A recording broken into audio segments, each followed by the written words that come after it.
Warriors end up beating the Kings in the Game 7 series. They will face the Lakers, who just defeated the Memphis Grizzlies.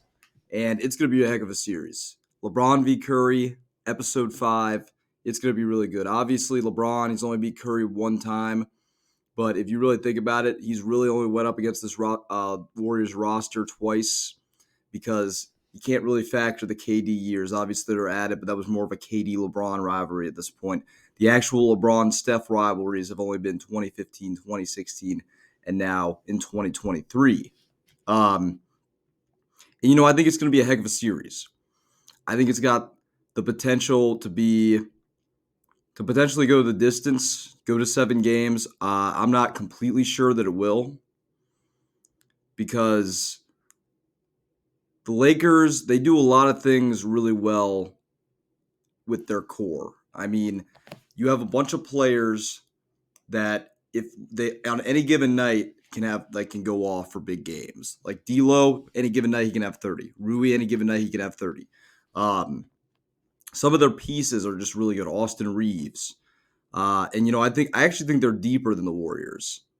If you look at the games that the Lakers and the Warriors played, every pretty much time the Lakers were able to win. The Lakers were able to outmuscle the Warriors.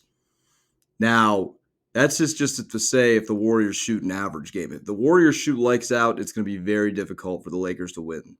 Very difficult for the Lakers to win. When Curry gets into that mode, he is tough to beat. He is really tough to beat when he gets to that mode. He might be a better player than LeBron right now at this point when he's hitting shots like that.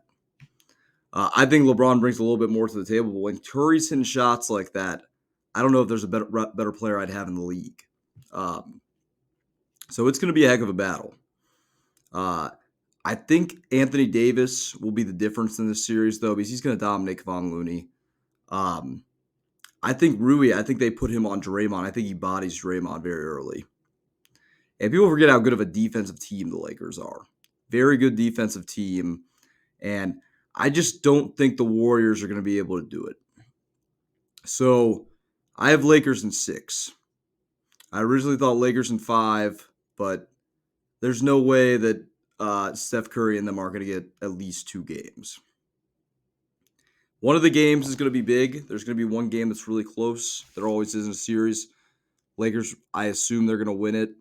And, for LeBron, this is a bigger series than you think. He wants to prove, that he can knock out, still the big guns still. He wants to dethrone the former champion. The Warriors haven't lost a series in the West since, I believe, 2014 to the Clippers. It's been a long time since the Warriors have lost a playoff series in the Western Conference. And I think the Lakers are going to do it. I just think they've won too many in a row. They seem older and gassed. Lakers, they're an older team, but within the trade, they got a lot more youthful. Jared Vanderbilt is going to match up well with Draymond Green as well, if you put him there. I just think the Lakers are going to be too much. I definitely think they're just going to be too much for that Warriors team. Could I be wrong? Definitely, possibly. Because if Steph Curry goes off and he has a 40-point, 50-point game, they're not going to lose. It's really going to come down to how they shoot from the field. Clay is a big factor in this series. If he scores 25 a game, the Warriors will win the series too. I just don't see it. I see the Lakers with their depth, with the Anthony Davis mismatch, and with LeBron just being who he is. I just see them beating them. I see the Lakers winning this series in 6. Yeah. I just don't see a way where that differs. A lot of the analysts, a lot of the people, they're saying that this is the Warriors series. I just don't buy into it. I think we have to be realistic here. I just don't see it. It was a bad matchup before this trade happened. After this trade happened with the Lakers, it's an even worse matchup for the Warriors. So Lakers in 6 is my final projection.